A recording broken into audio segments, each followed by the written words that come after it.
ایک بری عورت بے شمار مردوں کو گمراہ کر سکتی ہے، لیکن بے شمار مرد ایک نیک عورت کو گمراہ نہیں کر سکتے۔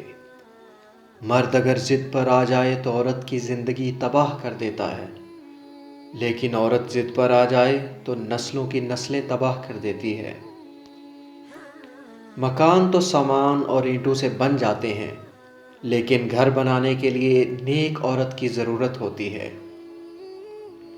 عورت ولی نہیں ہوتی، مگر عورت کے بنا ولی بھی نہیں ہوتا۔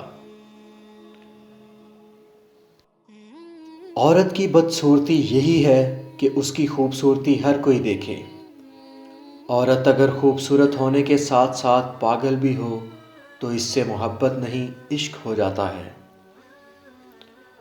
عورت شعور پا جائے تو فرعون کے گھر موسیٰ پال سکتی ہے۔ عورت کے چہرے پر تمام رنگ مرد کی وجہ سے آتے ہیں، چاہے وہ خوشی کے ہوں یا غم کے۔ کہتے ہیں کہ عورت کا کوئی گھر نہیں ہوتا، مگر حقیقت یہ ہے عورت کے بغیر کوئی گھر نہیں ہوتا۔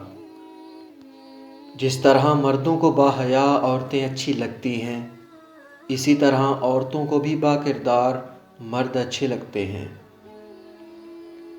عورت کی اصل خوبصورتی اس کی شرم و حیا، خوش اخلاقی اور اطاعت گزاری میں ہے۔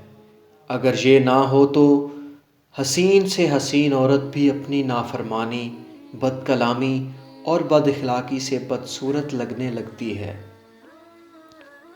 برداشت کرنا عورت کی فطرت ہے۔ اگر برداشت نہ کرے تو بہت کم گھر آباد ہوں۔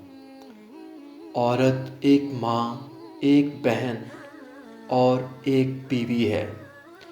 اس لیے معزز ناظرین، عورت کی قدر کریں۔ ہمارا اسلام بھی عورتوں کی عزت کے حق میں دلائل دیتا ہے۔